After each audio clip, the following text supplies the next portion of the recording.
Raghunath, are you ready for this? What? The Wisdom of the Sages trainings that are going on Where? at the Eco Village, the Govardhan Eco Village in India. Why? To totally transform your life spiritually. Who? You, me, Raghunath Swami's going to be there. Other great teachers are going to be there. Lots of cool people. How? You go to wisdomofthesages.com/events. You find all the information there. Haribo. Om Namo Bhagavate Vasudevaya. Om Namo Bhagavate Vasudevaya. Om Namo Bhagavate Vasudevaya.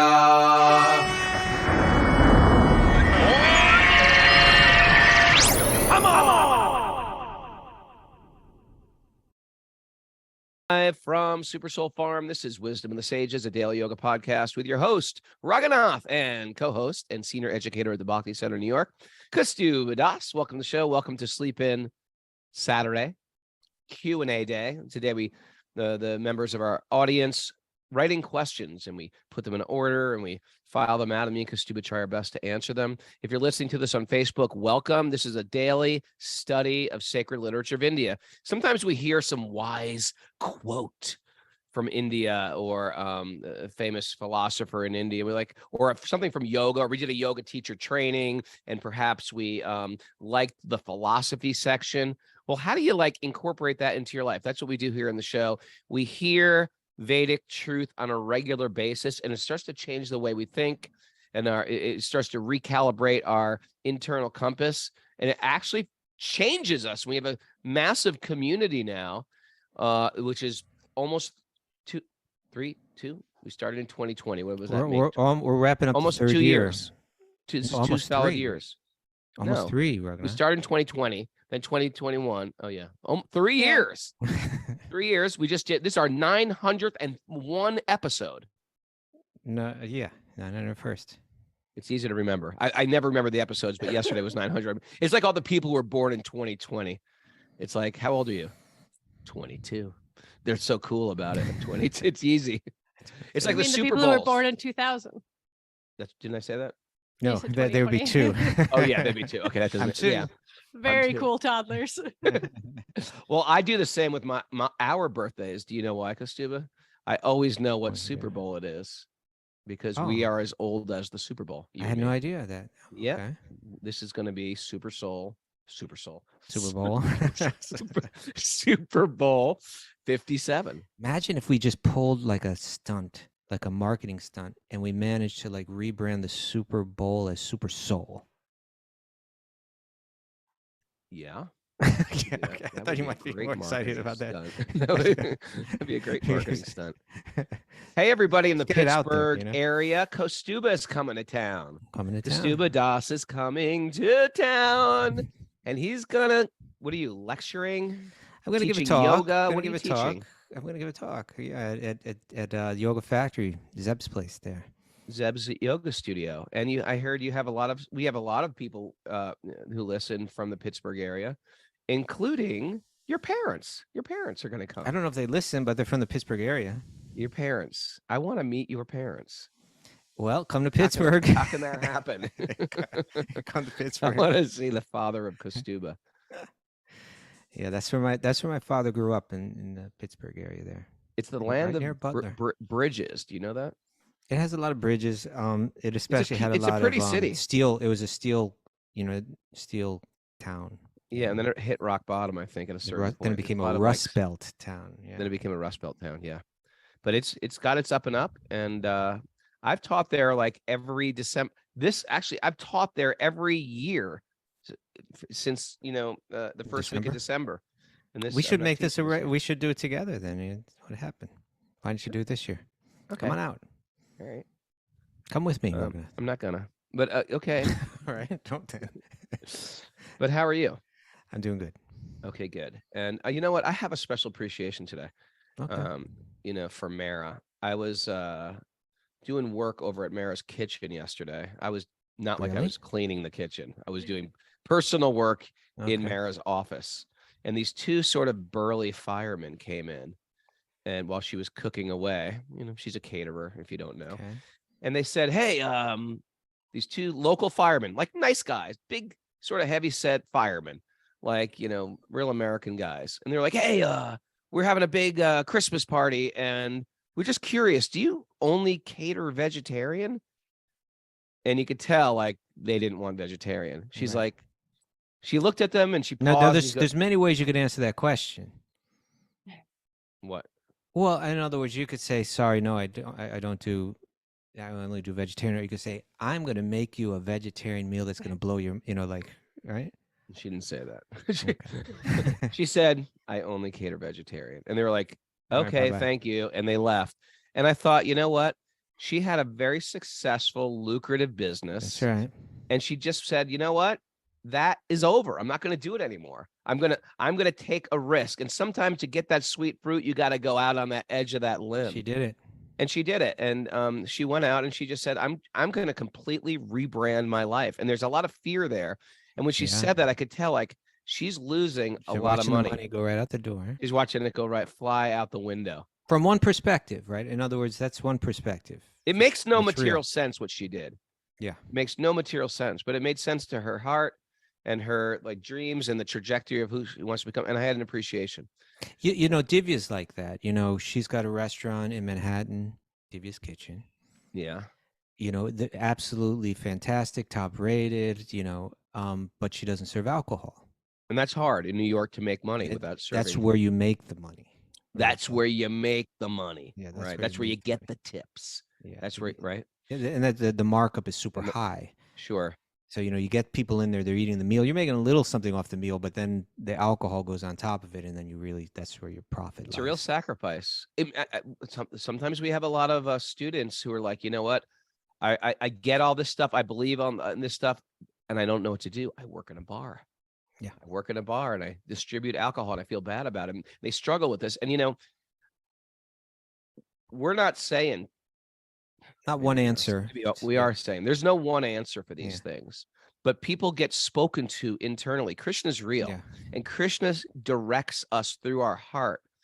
These were some of the verses we were studying from the Gita today or yesterday, that Krishna speaks to us through the super soul and directs us. And you'll know when you need to switch. Like Mary didn't quickly change her business. And then all of a sudden, like her heart started speaking to her louder and louder and she changed. And the same with these people who've given up these jobs, or maybe they're holding on to certain things and they realize Krishna says, no, hold it steady, hold it very steady. And then, but you're always making your next step, maybe a little step, but somehow you're trying to find what's my next step. In this process of meditation, the mind becomes quieted so we can hear the whisper of Krishna. Oh, I like that, Raghunath. Okay. And it directs us, This is the whole process of Krishna stuff. He whispers? He whispers. What does he sound like? What does he sound like? I think you should eat more. You only ate a little bit. That's not Krishna saying that. That might just be your senses whispering. Yeah. All right, we got questions to answer here. Oh, by the way, still everyone, this is your chance to sign up for Sage groups, right? Sage groups. They're filling up. They really are filling up. Like lots of them, are filling up. So best to get in there. And you know what I want to do? I want to give a special thanks to Isabel and Armar. Yeah, Isabel is the person that's really behind all the registration. It's a lot of, tedious work and pulling stuff together and getting it all up online and following up with people and all that. A lot of work, and she's really done a great job. Really been on it. Armar helped create the computer program that it all goes through. So we've gotten a lot of help with that. Thank you. All right, great. So the first question today is from Harshal Gore. Did we do announcements? We did, yeah? No, we haven't done announcements. We have a Bhakti recovery group meeting today at 9:30. We have a 8 a.m. show tomorrow where we're interviewing Eddie Stern. Oh, you know what? Eddie couldn't make it. Yeah, we gotta postpone that interview. I was thinking we got to decide maybe we could do Q&A tomorrow. I don't know if you're down, Roga. We have more cues. Yeah, we always have more cues. We got more cues. I'm down for Q&A. Okay, Q&A tomorrow at 8. Okay, great. And then Monday our show will be back to 6 a.m. for Monday and Tuesday, right? Roga? Rago? I've been liking this 8 o'clock, but Don't you have to drive Ernie to I school? gotta though? drive the kids to school. All right, my home mornings. Okay. All right, so 6 a.m. a.m. Well, we can announce that tomorrow too. Goodbye, But Californians. tomorrow's at 8 a.m. All right. Q&A, Roger. Let's do it. All right. So this is from Harshal Gore, regular listener, contributor, part of our community from England, London, East Ender. from London. He's Gujarati, isn't he? Gujarati East Ender. East Ender from Gujarat. Yes. Recently, I've been thinking about your podcast discussions regarding detachment. Mm-hmm. I understand when I die, I know I will leave my loved ones, my children, wife, and family. It's interesting because we say, I understand that. We don't understand it, by the way. We don't understand it. We don't get it. But if we did, we'd be very, very God conscious right now. We'd all be floating around bodhisattvas. But yeah, we theoretically understand we will leave all the things that we're attached to. I also understand I need to surrender and to serve Krishna, who is my real family. He says, my only family. However, it's hard to manage my feelings with the family I share my life with. It's really hard to think about detachment and attachment at the same time. Detachment and attachment at the same time. I get it, right? My wife and youngest son have recently gone to India. Maybe they're going to become detached from you. Be careful.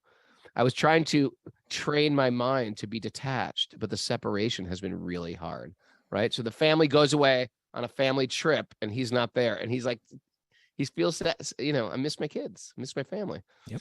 There's a deep connection, fear, right? Mm-hmm. Anxiety about my Yes. loved ones traveling. Mm-hmm. It's very hard to untrain the mind.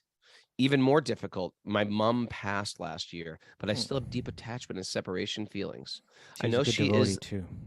Yeah, I know she is the Atma, the spirit, and moved on to the next body, but she is ultimately my mom. So my question is, how can we live daily being attached, detached, and manage separation from loved ones? I would love to hear your thoughts and ideas. Uh-huh. Shall I start or shall you, Raghunath? Because I read it, you do it. Okay. So, wonderful question, important question.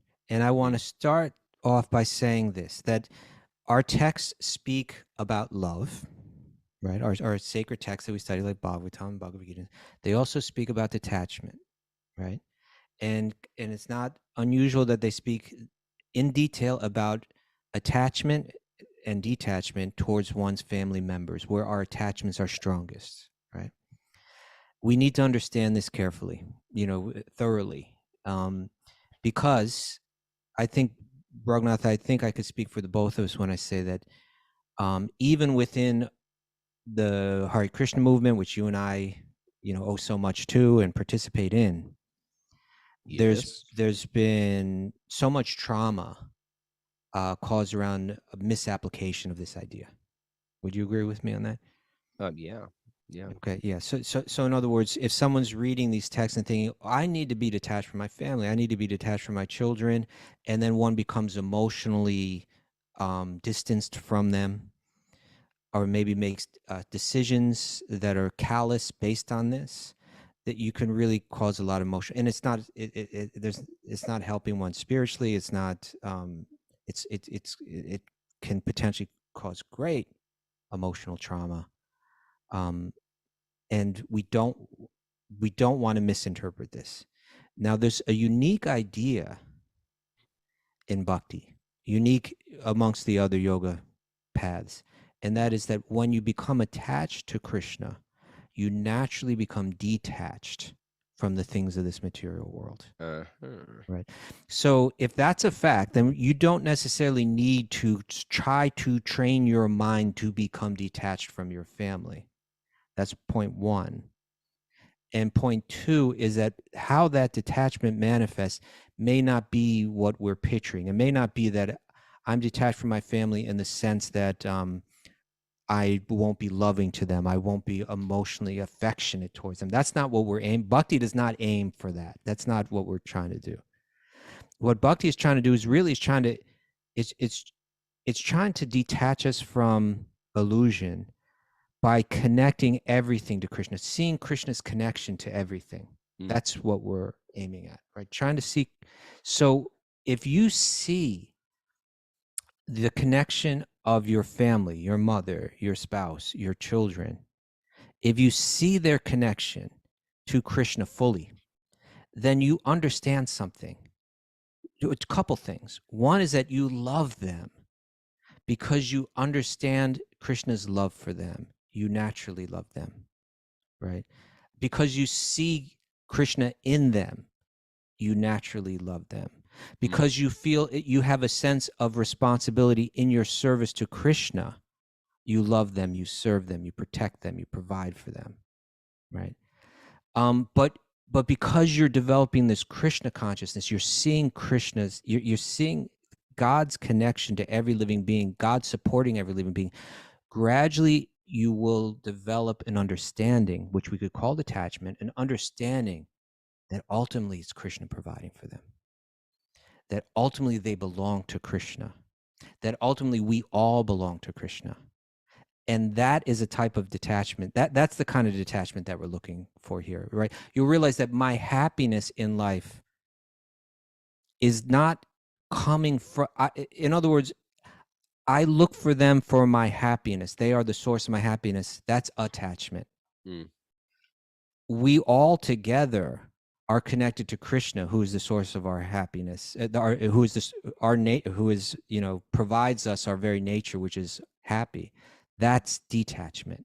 It doesn't mean I love them less. It doesn't mean I'm less affectionate towards them. It doesn't mean I think about them less. It doesn't mean I don't worry about them when they're, when we're apart.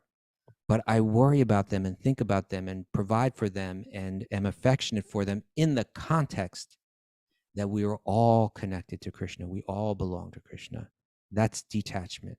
And what it protects you from is that mistaken idea that imagine how much trauma could also be avoided if we didn't see our spouse or our children as the sources of our happiness and begin to place all kind of, then you have two people looking at each other wanting the other to be the source of one's happiness, and it's not working smoothly. Rather, if we could see them as like, my happiness is from within, my happiness is in connection to God, and this is a person that I have affection for, that I love, that I protect, that I together hold hands with and walk towards divinity with. That's the kind of this is the kind of detachment that we're talking about. It's not callousness, it's not coldness, it's not neglect.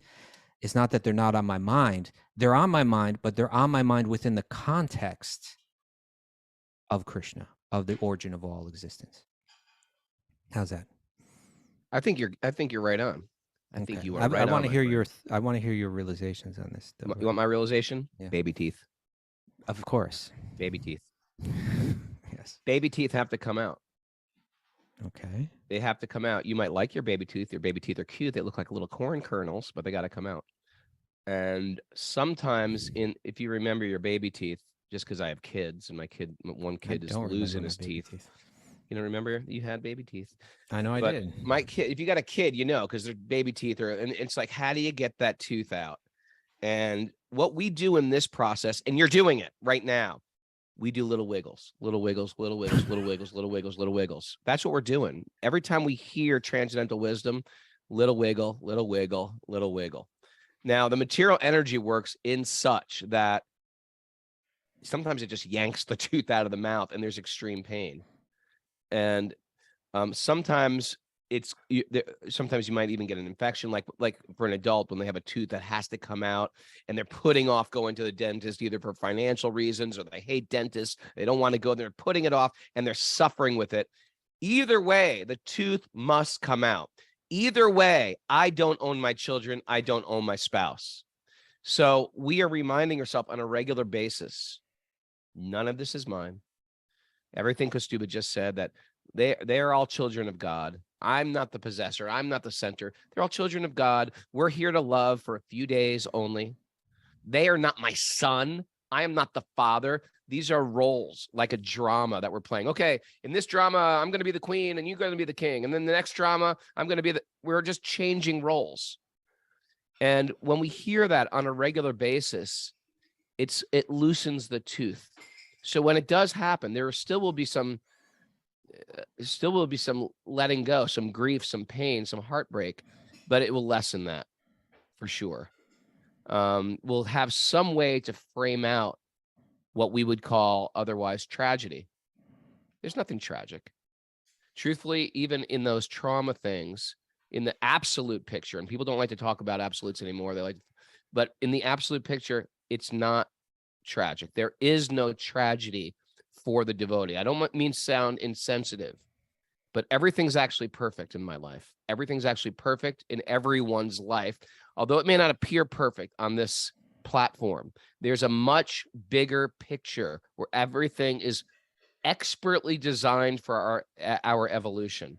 And that's sometimes a very, very big pill to swallow. But there is a benevolent God, and we're getting lifted, a benevolent energy, a benevolent force that is supposed to bring us to higher consciousness. And it's tough. It's tough having your family go on vacation and you miss them, even though you know so much. This process will frame it out better. There's going to be loss. That's the investment of love. That's the investment in small L love. And the Bhagavatam is always saying, yes, small L love, but big L love. That's God. But big L love. That's not, I'm making my loser sign, but it's a big L, not small L. This is small L, one finger. The thumb is Not big small L. L, big L. We have, I was the other day, I was talking about getting a dog. Oh, and yeah. Another dog. Somebody texted me at the exact same time who was listening to Zoom and said, don't get a dog, 15-year commitment and lots of expenses. That was their extent. And I get it. In the practical sense of the world, don't get a dog. Don't have kids. Don't have anything of this. Don't even make a flower garden. Why? Because it's going to take too much time just to mow, and you got to invest this. Don't do anything of this world. But truthfully, it doesn't complicate your life.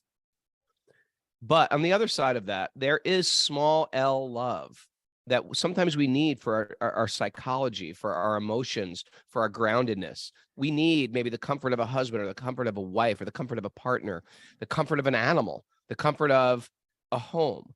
And we have to identify what small L comfort and love I need and what is actually too indulgent and is just taking me away from my genuine spiritual trajectory. What do you think about that, Kostubaji? Yeah, I love it. It kind of goes back to what we're saying, just what's my next step? Mary doesn't necessarily, she didn't necessarily, the day that she heard about this, had to drop it and change her restaurant and all that. But, you wiggle, you wiggle, you wiggle, and then you get to that point where you make that step. But renunciation applied too quickly can create an instability, wherein you miss the whole point, and your practice of bhakti becomes disturbed, or blocked, or compromised in some way. And that's where good guidance is important. You want level-headed people that have been through this, that understand it a bit. They can kind of say, hey, so yeah, you want to, Harshal Gaur, you want to develop a detachment. That detachment is going to be an understanding, a deep understanding. And it's not something that you got to try to force your mind into. Try to bring your mind more to understanding who you are and who they are in relation to Krishna. And the real detachment that we're looking for will arise on its own. The home run is not to be callous. Right. To actually love everyone. Expand the circle of love. Yeah, that's not the home run. Because someone said when we did that, we did an episode a few weeks ago or a week ago about grieving. And they said, sometimes it's the people practicing bhakti that just, they don't get grieving. And I'm going through so much pain, and they're just like, oh, get over it. Oh, it's temporary. Or, oh, so you're right. Sometimes people speak from this absolute platform as if they're above it. Don't worry. You'll be surprised how little people are above material grieving and material loss. But again, it's the balance of the big picture and the little picture that makes us sort of like be able to function in this world. Right. If you really didn't care about, you were a little detached from your children and wife, I'd start to wonder about you. Yeah, yeah. It's in a sense, it's transforming the attachment that we have for them. That's just another way to say it, right? Okay, that's a nice way to put it. Yeah, it's transforming from like they are my source of happiness, I am their provider, to we're all, provided for by Krishna ultimately, and we were all connected to Krishna. And it's just a transformation. Getting a lot of feedback on Zoom that I should get that dog. Hairless, Raghunath, hairless dog. You know what? I think I'm just gonna go for a hairy rescue. I don't care. Hairy rescue. 15-year commitment, Raghu. That'll be. I'll get him old. I'll get You'll him old, be so it won't be a 57, 15-year commitment. I'll just get like an 67. old. You'll be dog. 73. You're gonna be old by the Oh time. my God, I never You're gonna be thought about 73 by that time. No, am Yeah. I? Yeah, well, you're gonna be 15 years, I'm 57 gonna be in a 73? month. You're gonna be 57 in a month. God, that is unbelievable. Because 15 years isn't a long time. No, it's quick. But in 15 years, I'm gonna be 73. That Yep. is like devastating. Yeah. Well, if no, actually, yeah, 72, whatever. That is devastating. It's not at all No devastating. matter what age you're at, you're it's gonna be, always you're gonna be like, great I'm- at well, 72, Raghunath. I think you're gonna have on the top of my power. game. Yeah, you're gonna Maybe. have power. Okay. All right, you ready? Next question. This is for Super you. Bowl 73. We're ready. Super Soul 73. This is from Theo. Okay. Theo, he's the new guy in town. All right. Dear Kastuba, Raghunath, and Mara, thank you for your tremendous service. Oh, I love when they remember Mara too. Hey, and Mara. and Mara. And making Vedic teachings available to the world in an accessible, fun, and applicable way. Being able to listen to an episode of your podcast at any time is an indispensable boon in my life, instantly transporting my consciousness out of the mundane and into the beautiful realm of Srimad Bhagavatam. That's where we want to go. Okay, Yeah. I was introduced to Bhakti at the beginning of this year, and it has transformed my existence to the core. My life and myself can easily be divided into BK and AK. Before BK and AK? Krishna and AK. Oh, interesting. And before and after I got my AK-47. No. Wow. Before Krishna and after Krishna. Before Krishna. Okay. Over the year, I have had low periods where I did not want to chant or feel close to the path. But your podcast has always been the lifeline that I hold on to when all other sadhana has gone by the wayside. Thank you very much. Okay. Thank you. BK or AK? I love that. I'm gonna use that. BK or Or, AK? was that BK? Yeah, your That was your BK. catering business that served meat. Was that AK or BK? Well, it was BK, and then a It was little bit AK, and A little then AK, and then AK. Okay. After So, Krishna, before it's like being born again. it is. But generally, it's not like generally in Krishna consciousness, it's usually not like I'm born again. It's not a one-day thing. It's a process of developing faith. But Sure. I guess faith comes in those small increments. All right, here's the question. The question is about tattoos, Raghunath. So it's mainly for Raghunath, although I'm interested in Kastuba's thoughts. So you handle most of this, and maybe I'll share some. All right. How do we reconcile getting tattoos while on the path of overcoming false ego? I have an internal conflict in my mind over this matter because I want more, but I'm not concerned. But I'm concerned that intention to get more tattoos has elements of Maya and not pure bhakti. I have paramama in Sanskrit over my heart, and sometimes I think, how can I need anything more than that? Yet I also want to cover myself. Wait, he's got a Paramatma tattoo, or I he's think got he- I Paramatma think- in his heart, meaning the super soul is within his No, heart. he said I have paramama in Sanskrit over my heart. So Oh. it sounds like he has a Sanskrit tattoo. It's a good idea for a tattoo. Maybe I'm going to get one. How can I need anything more than that? Yet I also want to cover myself in Shastra and Bhakti symbolism because it is so meaningful to me.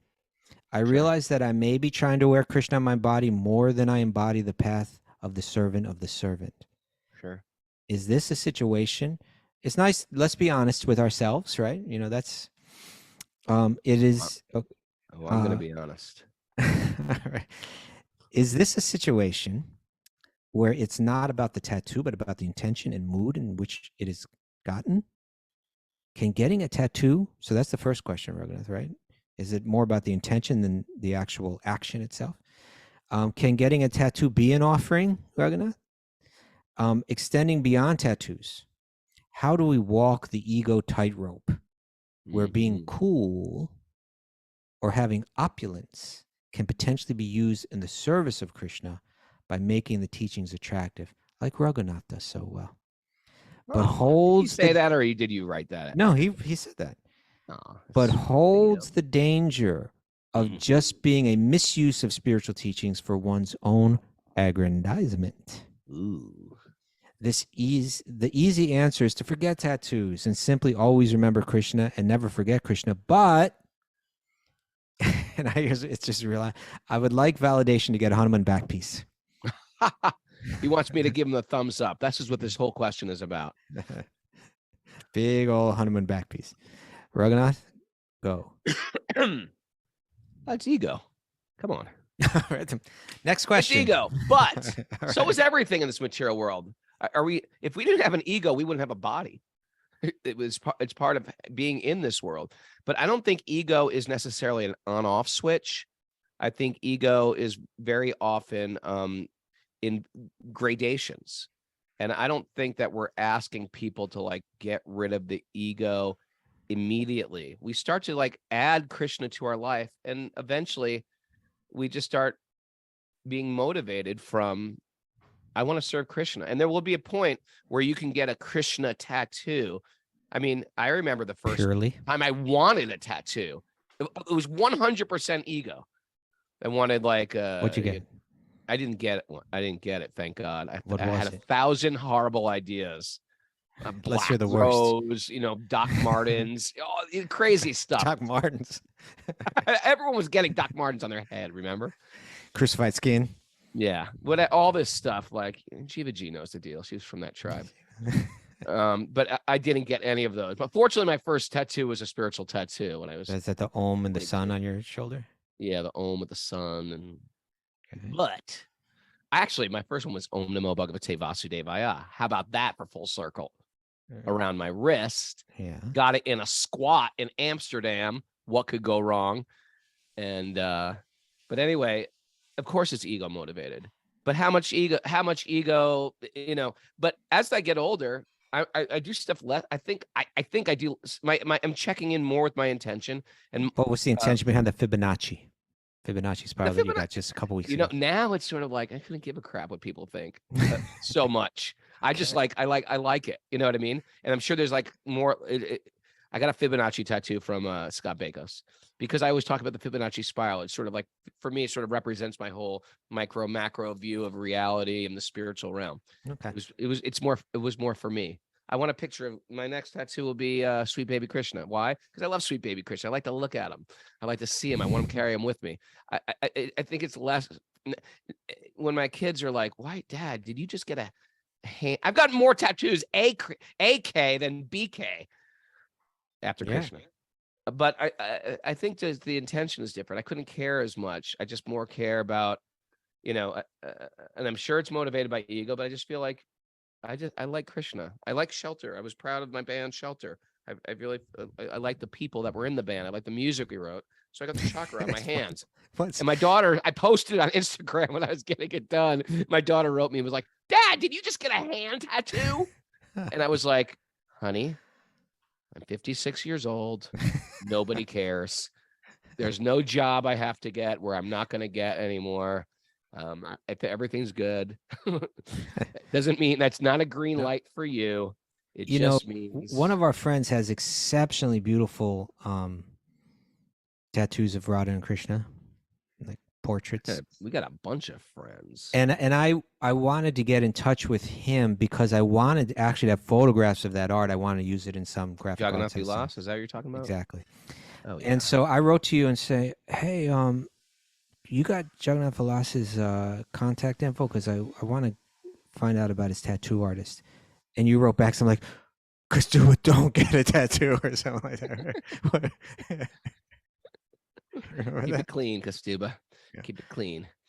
All right. So your idea. So let's go back to his questions. Yeah, it's ego. Everything's ego in the material world. It's just ego. How much ego are you going to invest? Can it be an offering?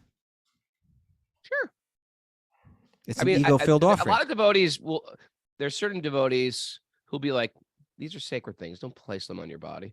But then again, you see these women with like Ram written all over their face. They're Ever see different. those ladies they're in India? different. Yeah. Every Indian, practically speaking, that's a complete exaggeration, has an Om sign on their hand. That's sort of that's a huge that's sort of cool. exaggeration. That's sort of cool. That's an exaggeration, but a lot of people do. One of my doctors does. Okay. But it's a thing. It's a thing. So Marking your body with the symbols of Vishnu. That might mean tilak. It might mean especially that means that there's this in the Sri Vaishnava lineage in South they do? India. What do they They do? brand you Oh, actually. they brand you. They brand you. Yeah, with we're the not into marks tattoos here of- on Wisdom of the Sages. We're more into branding and stretching your earlobes. That's How many where people we're would into. be wanting to get initiated if you got branded when you did it?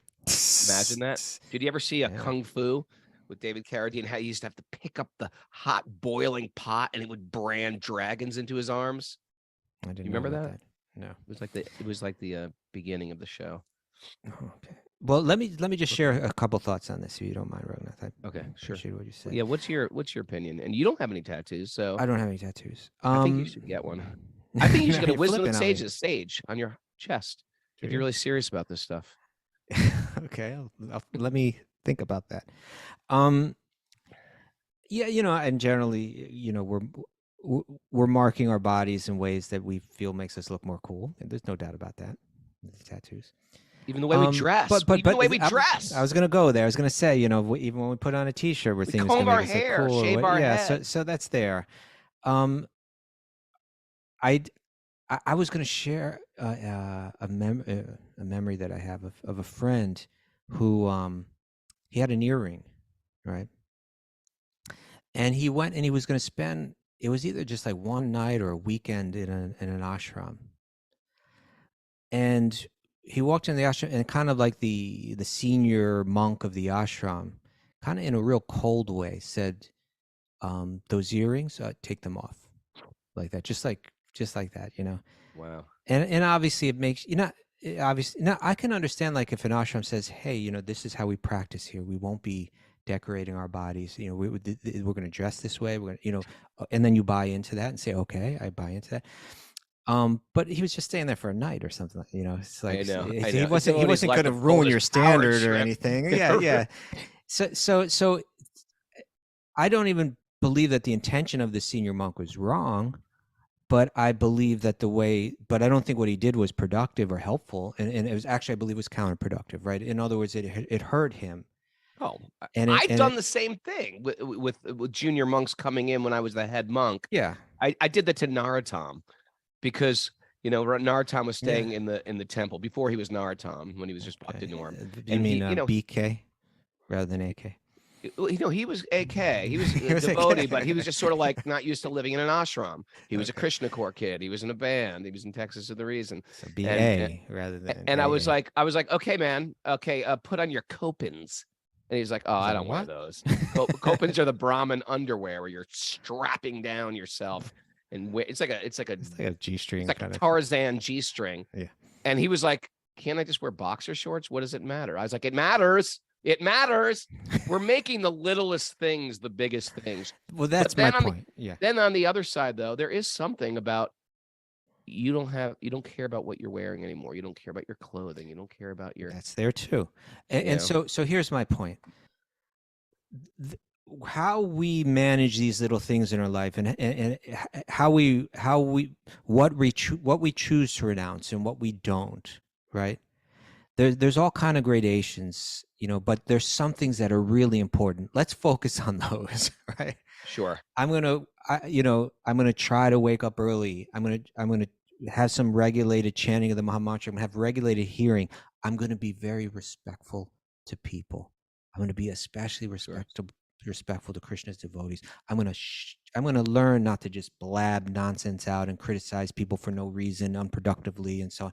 Over petty things. Yeah. Oh, you have a mustache. Oh, you have a beard. Well, now you're trying to right back into the other. Yeah, it's like let us not criticize each other, and let us not feel guilt-ridden over the small things, whether or not I get a tattoo, right? Maybe it's an ego Yeah. thing. Okay, but it's not the end of the world. What's the end of the world is when you're constantly going around criticizing devotees. That's the end of the world. That's yeah, the end of your that's- spiritual life world. Yeah. So let's focus. What did Lord Chaitanya emphasize? Hear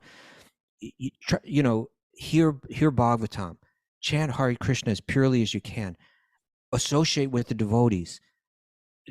Don't be critical of others, unproductively. Be respectful to every living being. Try to help others. Like, let's focus on those big things, right? And if you get a Mhm. tattoo or not, maybe it's ego. Okay, maybe it's an offering. Not the end of the world. And if you're entering into a society that's saying, hey, in our circle, this is the way that we're going to practice for the following reason, then respect that. Follow it. Otherwise, choose not to enter into that tight circle and relate to that circle in another way. But yeah, I think you covered it, Raghunath. But yeah, these things they're not deal breakers. They're not deal So let's not breakers. make them into deal breakers. Yeah. And on your own, a sense of renunciation for all of us, if we're practicing sincerely and following it well, then within us, a sense of renunciation should gradually be rising in our heart, and we'll start to let go of things, and that may be reflected in whether or not how we decorate our bodies and so on. Let that grow, and let that happen step by step. Or you're saying like that can be a wiggle thing, So wiggle it. There's like sometimes people even talk about, well, should I wear a sari or a dhoti? People say, well, those are just Indian clothes. You don't have to wear those, or you're right. And people say, no, you've got to wear those. You should only wear those clothes. Who wants to wear these Western clothing created by Western minds and Western consciousness? Our answer is, who cares? Who cares what you wear? Wear whatever you wear. Don't do it with ego. Do it to the degree we become more and more God conscious. Clothes are secondary. Hair styles are secondary. Your earrings are secondary. and our tattoos are intentions secondary. behind them become purified. That's everything. Yeah. Our intentions behind it is everything. You can be dressed in devotional clothes. What somebody told me Indian once. clothes, yeah. Indian clothes, and you can have a ton of ego, or you can be dressed in Western clothes and have a ton of ego, and vice versa. So, yeah, intention is very, very important, and I think you hit it right on the nose. And I think you should get that Hanuman tattoo. The validation. You got it. You are validated, Theo. Okay, maybe we have time for one more, Rogan. Yeah. Okay, ready? Yeah.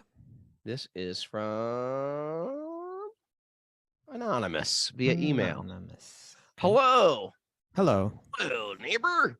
Throughout the Srimad Bhagavatam's commentary, Srila Prabhupada mentioned several times, that one can I wonder if we obtain can do the whole thing like that. That was sort of a Dutch Was it? accent. Hello. All right. Throughout the Srimad Bhagavatam's commentary, Srila Prabhupada mentioned several times that one can obtain the supreme spiritual planet at death if one practices devotional service without deviation. That's from Srimad Bhagavatam 1:15:48 purport. Okay. What does without deviation mean exactly? Does this mean someone who quits bhakti permanently or temporarily and then comes back?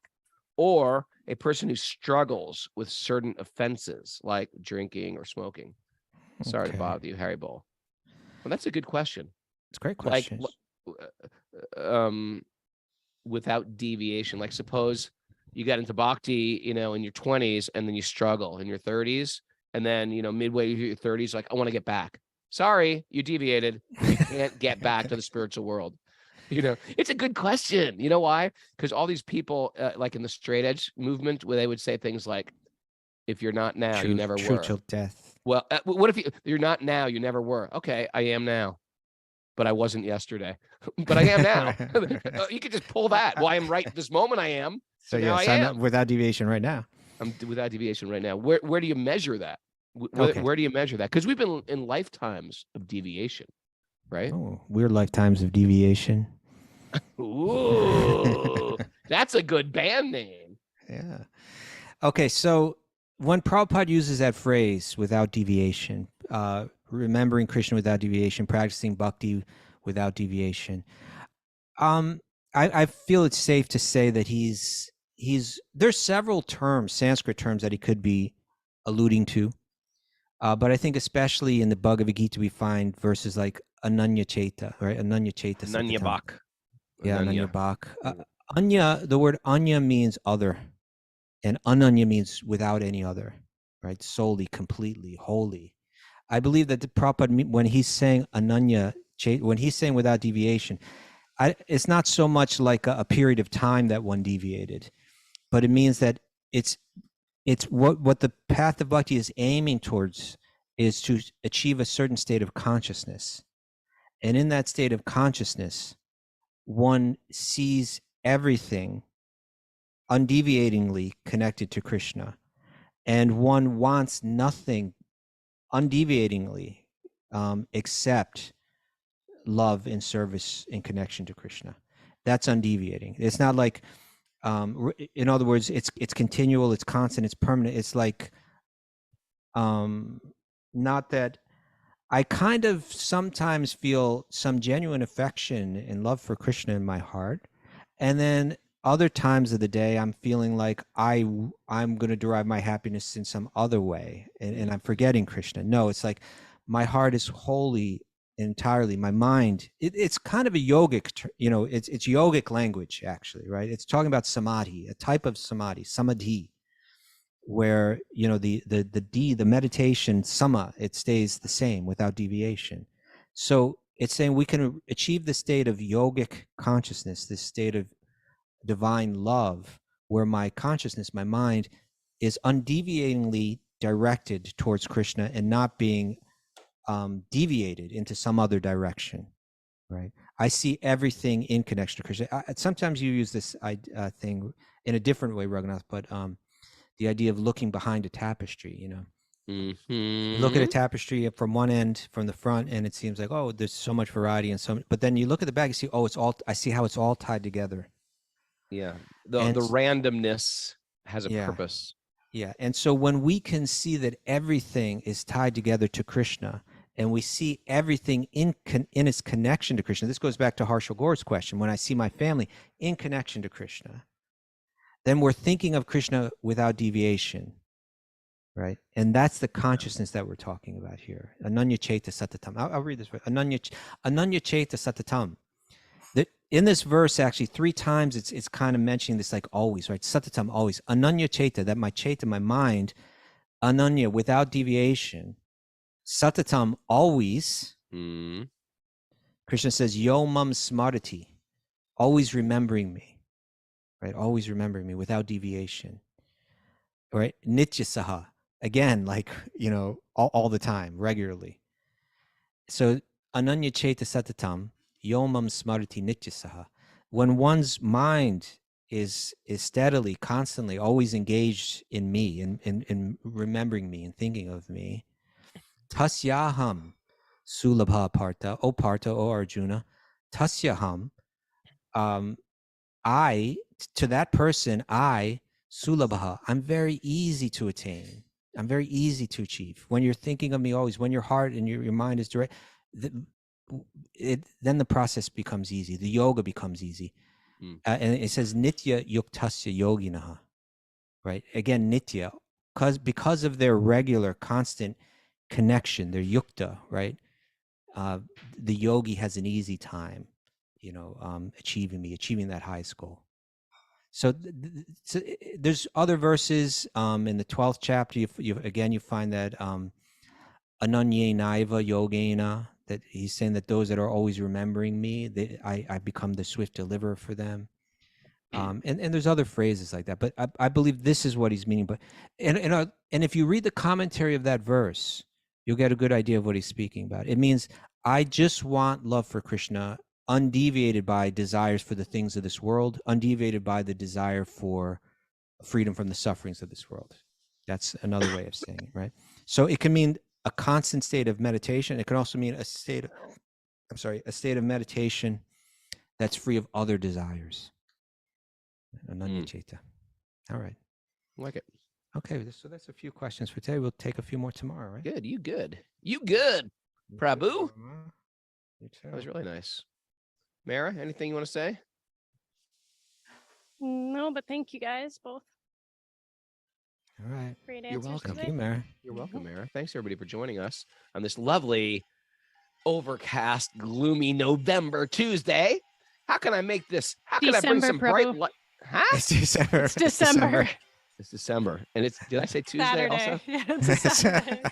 What?